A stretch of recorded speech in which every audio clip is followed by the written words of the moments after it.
আমরা এখন পড়ছি নবম শ্রেণীর ইতিহাসের প্রথম অধ্যায় ফরাসি বিপ্লবের কয়েকটি দিক।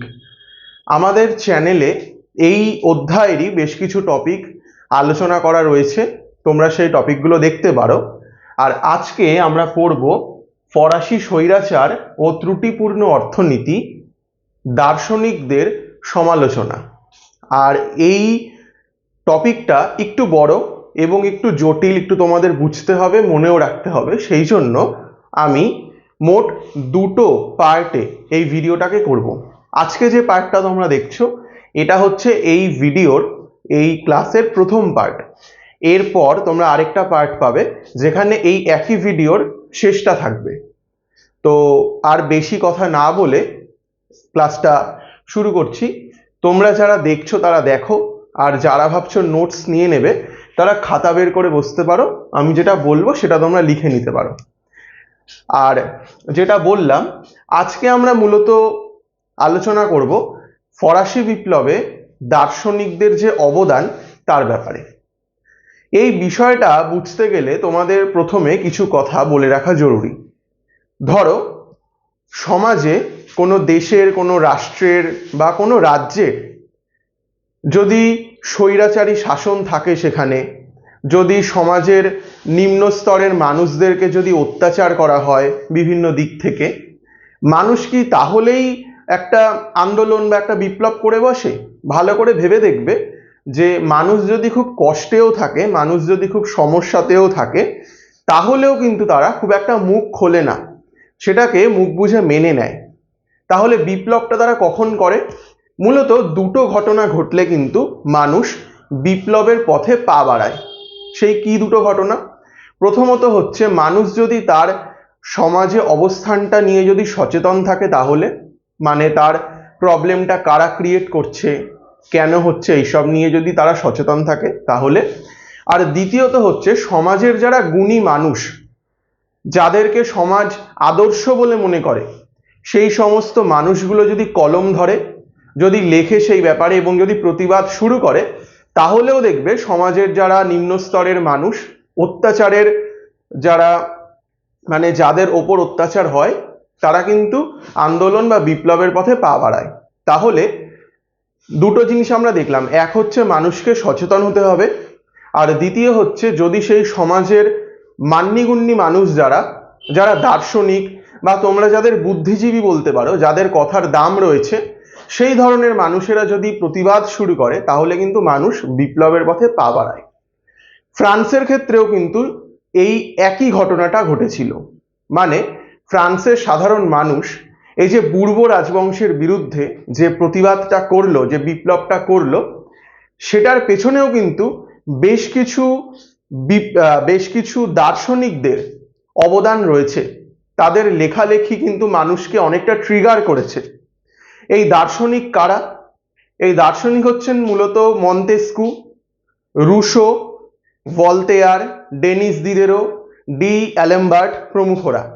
আজকের যে ভিডিওটা তোমরা দেখছো, এই ক্লাসে আমরা মূলত মন্তেস্কু এবং রুশোকে নিয়ে আলোচনা করব, যে তারা কিভাবে তাদের লেখাই বা কিভাবে ফ্রান্সের সাধারণ মানুষকে ট্রিগার করলো এই আন্দোলনের জন্য।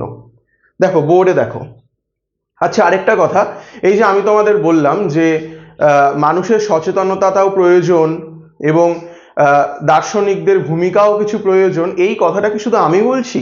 এটা কিন্তু আমি বলছি না, এটা বেশ কিছু গুরুত্বপূর্ণ ঐতিহাসিক দ্বয়ও বলেছেন। তাদের নামটা একটু তোমরা জেনে নাও।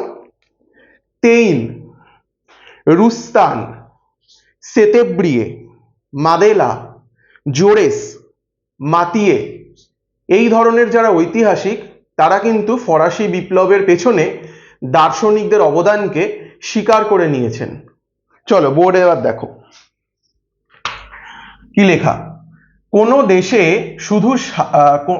দেশে শুধু শোষণ ও বৈষম্য থাকলেই বিপ্লব সংঘটিত হয় না। তোমাদের যেটা বললাম, যে শুধুমাত্র শোষণ এবং বৈষম্য যদি থাকে তাহলেই বিপ্লব সংঘটিত হয় না। বিপ্লব সংগঠিত হওয়ার জন্য দেশবাসীর সচেতনতারও প্রয়োজন। বিপ্লব সংগঠিত হওয়ার জন্য দেশবাসীর সচেতনতারও প্রয়োজন, মানে দেশবাসীকে সচেতন হতে হবে। যেভাবে চলছে বা যা চলছে সেটাকে তুমি যদি মুখ বুঝে মেনে নাও তাহলে কোনোদিনই বিপ্লব হবে না, আর কোনোদিনই যে চেনা ছবি সেটার বদল হবে না। তো প্রথমে যেটা প্রয়োজন সেটা হচ্ছে দেশবাসীর সচেতনতা। আন্ডারলাইন করে দিচ্ছি, দেশবাসীর সচেতনতা প্রয়োজন। ফ্রান্সে যে শোষণ এবং বৈষম্য বিরাজমান ছিল সেগুলির তীব্র সমালোচনা করেছেন কারা? Montesquieu, Voltaire, Rousseau, Denis Diderot, d'Alembert প্রমুখ ফরাসি দার্শনিক এবং ফিজিওক্র্যাট নামক দার্শনিক গোষ্ঠী। যেমনটা বলেছিলাম যে মানুষের সচেতনতা প্রয়োজন, আর প্রয়োজন বিপ্লবের পেছনে আর প্রয়োজন দার্শনিকদের কিছু মতামত, তাদের একটা লেখালেখি এবং তাদের মত বা যুক্তি ইত্যাদি। বর্তমান সময় এই যে সোশ্যাল মিডিয়ার যুগ, দেখবে যারা মান্যিগুণ্যি মানুষ, কোনো একটা ঘটনা ঘটলে দেখবে সাধারণ মানুষ কিন্তু সেরকম মত প্রকাশ করে না, তারা চুপ থাকে। কিন্তু দেখবে এই যে মান্যিগুণ্যি যে মানুষগুলো, যাদের আমরা বুদ্ধিজীবী বলি বা এটসেট্রা আমরা যাই বলি, তারা যদি দেখবে ফেসবুকে একটা পোস্ট করে দেয় বিষয়গুলো নিয়ে, এবার দেখবে সাধারণ মানুষ কিন্তু একটা মনে জোর পায় বা সাহস পায় যে এইটা নিয়েও আমাদের কথা বলা প্রয়োজন। তো সেরকমই এই যে ফ্রান্সের যে সাধারণ মানুষ, এদেরকে কে ট্রিগার করেছিল? কারা?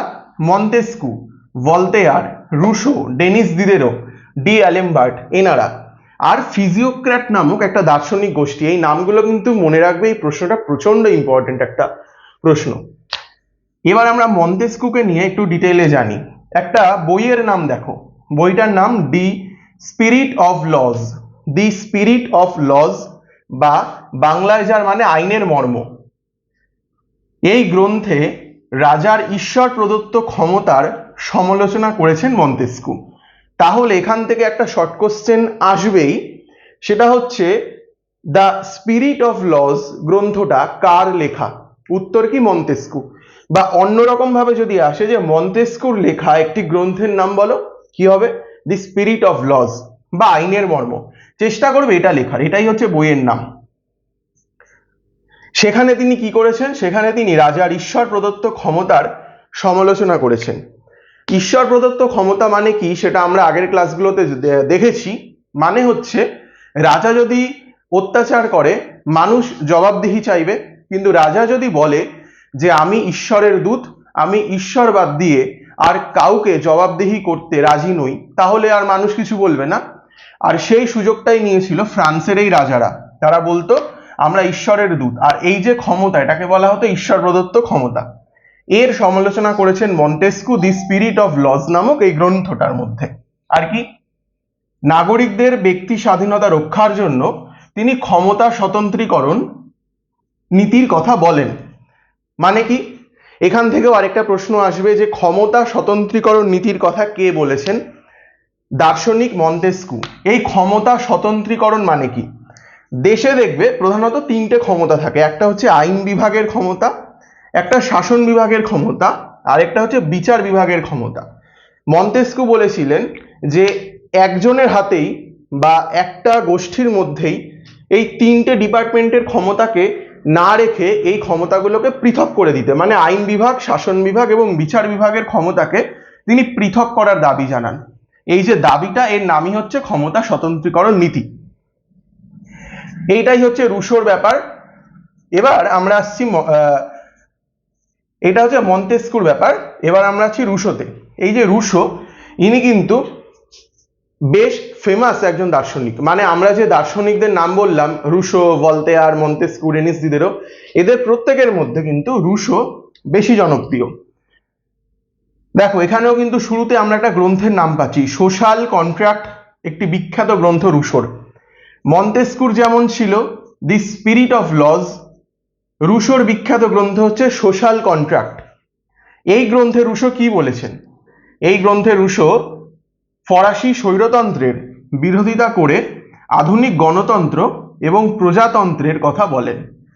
মানে তিনি ফরাসি যে স্বৈরতন্ত্র বিরাজ করছিল, যে অত্যাচার, রাজাই সবকিছু, সমাজের মানুষ, দেশের মানুষ কিচ্ছু না, এইটার বিরোধিতা করেছেন রুশো। কি বলেছেন? গণতন্ত্র এবং প্রজাতন্ত্র প্রতিষ্ঠা করতে। গণতন্ত্র মানে দেশের সাধারণ মানুষই সমস্ত কিছু করবে দেশের জন্য।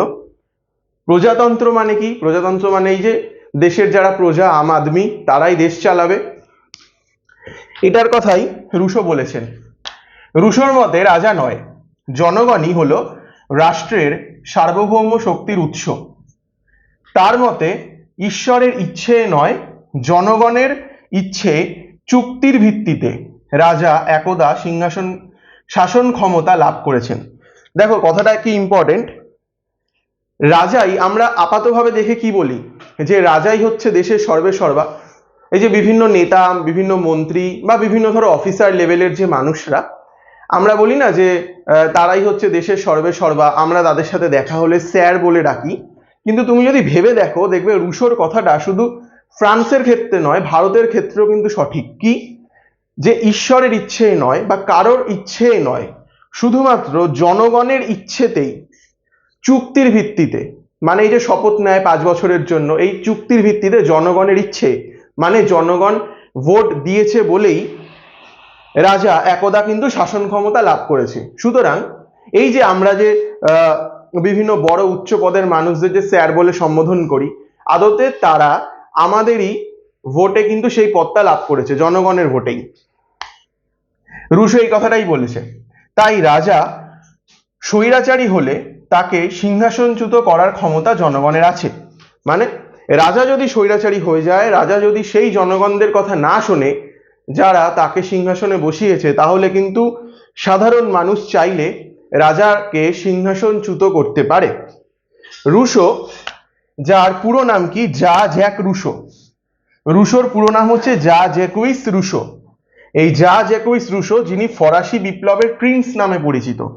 বলেইছিলাম যে এই যে এতজন দার্শনিক, তাদের মধ্যে রুশোই হচ্ছে সব থেকে বেশি জনপ্রিয় সবার মধ্যে। তো এই রুশোকে বলা হয় ফরাসি বিপ্লবের প্রিন্স। রুশোর পুরো নাম কি, জা জ্যাকুইস রুশো। তিনি তার অসাম্যের সূত্রপাত নামক গ্রন্থে সামাজিক বৈষম্যের তীব্র নিন্দা করে বলেন যে মানুষ সমান অধিকার নিয়েই জন্মায়, কিন্তু লোভী ও স্বার্থপর সমাজ তাকে বঞ্চিত করে। এতটাই ছিল রুশোর কথা। তো আজকে আমরা মন্তেস্কুকে নিয়ে আর রুশোকে নিয়ে পড়লাম। এর পরের যে ক্লাসটা হবে, যেটাই মূলত সেকেন্ড পার্টটা থাকবে, সেটা বাকিদের নিয়ে আলোচনা করব। তাহলে দেখো, এইটুকুর মধ্যেই আমরা কিন্তু বেশ কিছু ইম্পর্টেন্ট কোশ্চেন পেয়ে গেছি, মানে শর্ট কোশ্চেন। কি কি?